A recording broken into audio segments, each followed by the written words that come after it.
ভাই আজকে সেরা লেভেলের রাইভেলি ম্যাচ আছে। আজকের ম্যাচটা সেরা লেভেলের হবে। দুটা হিংস্র ষাঁড়কে যেরকম একটা ঘরে ছেড়ে দিলে যেরকম অবস্থা হয়, দুটা ক্ষুধার্ত হিংস্র ষাঁড়কে যদি একটা ঘরে ছেড়ে দেওয়া যায়, তারা নিজেদের মধ্যে মারপিট করবে, একবারে ফেলে দিবে। এইরকম ম্যাচ আজকে হবে এমআই ভার্সেস আরসিবি ম্যাচে। দুটা টিমই টিমের কাছে হেরে আসছে।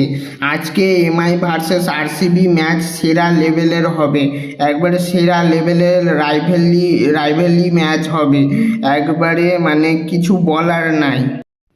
দুটা টিমই সেরা লেভেলের আছে। যদি কোনো টিম এমআই বা আরসিবি যদি তাদের দলে কোনো চেঞ্জ করতে চায় তো চেঞ্জ করতে পারে, কিন্তু তাদের দুটা টিমই একবারে সেরা লেভেলের আছে। তারা যাই করুক একবারে সেরা লেভেলের টিম আছে। তাই আমার মনে হয় দুটা টিমের মধ্যে সেরা লড়াই হবে আরসিবি ভার্সেস এমআই ম্যাচে আজকে। আর কিছুক্ষণ পরই 7:30টার দিকে শুরু হচ্ছে সেই একবারে হিংস্র ম্যাচ। দুটা ক্ষুধার্ত হিংস্র ষাঁড়ের একটা ম্যাচ শুরু হবে। দুটা টিমেরই কেউ কাউকে আজকে ছেড়ে কথা বলবে না। দুটা টিমই সবাই মিলে একবারে দুটা টিমকেই হারানোর চেষ্টা করবে। আর মুম্বাই ইন্ডিয়ান্স টিম তাদের সামনের বারের বদলা নিতে চাইবে, যে আরসিবি টিম তাদেরকে 2025 আইপিএলে যে তাদেরকে হারিয়েছিল। এক সাইডে ছিল হার্দিক পান্ডিয়া আর আরেক সাইডে ছিল রোহিত শর্মা, আর মাঝখানে ছিল যে বিরাট কোহলির অ্যাগ্রেশন মুভমেন্ট।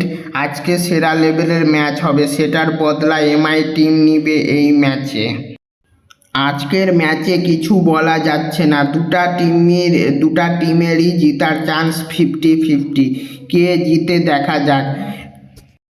আমার মনে হয় এমআইয়ের জেতার চান্স একটু বেশি থাকবে, কারণ সামনের বার 2025 আইপিএল 2026 কেন বলছি 2025 আইপিএলে যে আরসিবি টিম মুম্বাই ইন্ডিয়ান্স টিমকে হারিয়ে যে বিরাট কোহলি যে অ্যাগ্রেশন মুভমেন্ট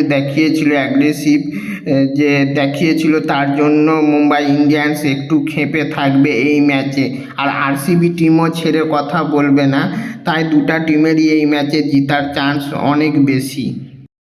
দুটা টিমেরই এই ম্যাচ জেতার পার্সেন্ট একবারে সমানে থাকবে, কেউ কাউকে ছেড়ে কথা বলবে না।